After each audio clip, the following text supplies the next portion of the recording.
여러분, 해피고 선생입니다. 오늘은 좋은 함부로 하지 말라라는 제목으로 한번 영상 찍어보도록 하겠습니다. 자, 이 영상은 이하영 작가님의 인사이트인데요. 네, 무의식 관련해서 여러분들이 평소에 조언을 할 때 어떤 모습인지 한번 생각해 보시면 좋을 것 같습니다. 자, 조언을 할 때를 생각해 보면 여러분들 우리가 다른 사람하고 대화할 때 우리가 잘 아는 사람이라든지 그죠? 다른 사람과 대화를 할 때 보면은 이때 우리는 뭐 좋은 마음에서 조언을 하지만 사실 상대방은 그것을 좋게 받아들이지 않을 때가 많습니다.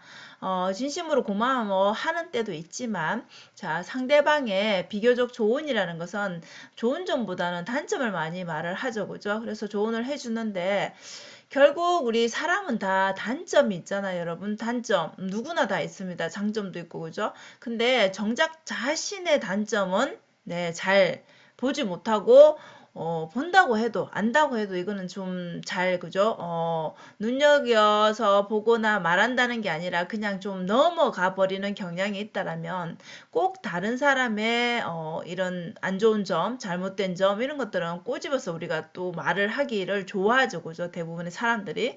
자, 그러면 왜 이런 것들이 생기는지를 말씀해 주셨는데 저는 그 부분이 너무 와닿았던 게 뭐냐면 자신의 단점은 사실 우리가 많이 알고 있어도 부각시키고 싶지도 않고 그냥 넘어가려고 합니다. 그죠? 근데 상대방의 뭔가 조그만한 것도 이렇게 꼬투리 잡을 것들은 엄청나게 많이 보이죠. 그죠?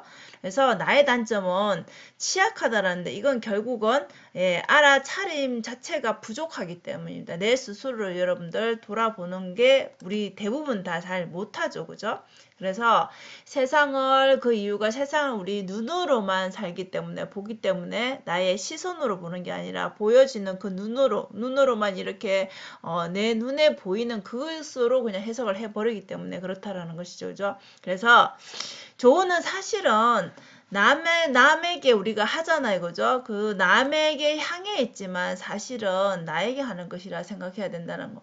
이 부분 저는 너무 마음이 와닿는 거예요. 자, 사실 이런 생각을 할 때가 있지 않나요, 여러분은? 내가 뭔가 상대방에게 조언을 했는데 돌아서서 이런 생각이 들 때가 있잖아. 나는 과연 잘하고 있나? 그런 마음이 들 때가 있죠. 나는 이 말을 할 자격이 과연 있나? 그런 생각을 할 때가 저는 있거든요, 한 번씩. 내가 이거를 하는 건 도를 넘은 것인가? 이 말을 하는 것은 약간 그런 것들. 그러니까 좋은 의도를 한 것도 상대방이 어떻게 받아들이는지에 따라 다를 수 있듯이, 나는 과연 잘하고 있나? 나는 이 말을 할 자격이 있나? 이런 생각을 할 때가 있거든요. 그래서 이 말이 너무나 와닿았어요. 그래서 타인의 그 단점을 말하잖아요. 우리가 어떤 것들, 안 좋은 것들을 말하고 눈에 띄는 것들을 말하는데 그것은 결국은 여러분들 내면에 있는 과거의 어느 시점에서 숨겨져 있던 거죠. 나는 잘 모르지만 정확하게 기억하지 못하지만 어떤 상처나 기억들이라는 것이죠. 이게 내 무의식에 계속 남아 있는 것이죠. 그래서 상대방의 그런 점들이 오히려 더 도드라지게 나는 보이는 것이죠. 내 무의식이 있기 때문에 그게 더 인식이 빨리 되는 것이죠.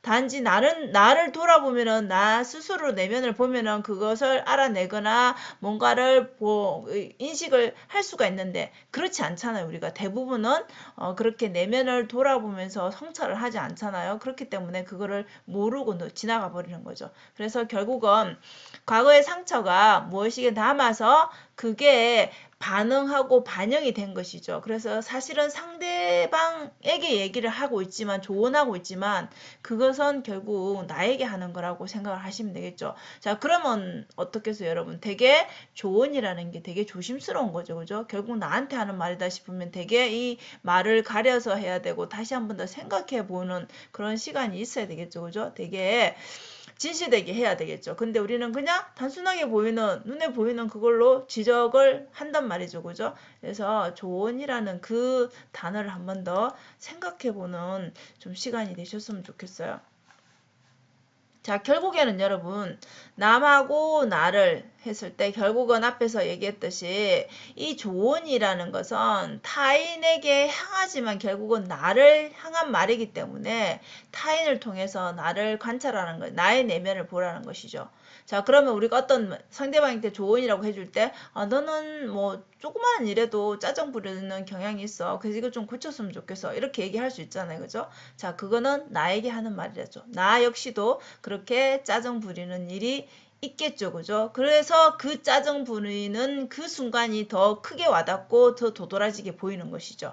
나의 단점이기 때문에. 그죠? 그래서 이럴 때는 스스로 이렇게 얘기를 하라는 거죠. 자기의 이름을 부르면서 뭐야 작은 일에도 짜증 부리지 말자. 이렇게 상대방에게 하고 싶은 그 말을 내 스스로에게 하라는 얘기죠. 그래서 조언은 알아차림이 앞서 말한 알아차림의 그 순간이라는 것이죠. 그래서 타인을 향해서 조언을 하고 싶은 것들이 보여진다라면 다시 나의 내면을 한번 돌아보라는 얘기죠. 여러분 너무 좀 마음에 와닿지 않나요? 그래서 저는 이 영상을 보고 나는 과연 나의 조언으로 인해 뭔가 잘한답시고 한 그 조언으로 인해 상대방이 상처받은 것은 없는가? 아니면 과연 그 조언이라고 한 거 나는 뭐 평소에 지키고 있는가? 그죠? 내가 과연 이 말을 할 자격이 있는가? 이런 것들을 생각해보는 시간이었어요. 그래서 앞으로는 조금 더 신중하게 어떤 상대방에게 말을 건넬 때 조금 더 생각해보고 조금 더 나를 돌아보고 그렇게 말을 건네야 되겠다라는 생각을 했고요. 그리고 쉽게 조언하면 안 되겠다라는 그런 것을 이 영상을 통해서 저는 좀 느꼈던 것 같습니다. 그래서 여러분들도 평소에 이렇게 잘 남에게 지적을 한다라면 그런 부분들에 대해서 조금만 더 따르게 바라보는 그런 시간이 되셨으면 좋겠습니다. 그래서 오늘은 조언에 관해서 잠깐 말씀을 드렸는데요. 여러분들 생각은 어떠신지 모르겠지만 한번 나를 돌아보는 시간이 되셨으면 좋겠습니다. 자, 오늘도 영상 시청해 주셔서 감사하고요. 여러분 오늘도 행복한 하루 되세요. 감사합니다.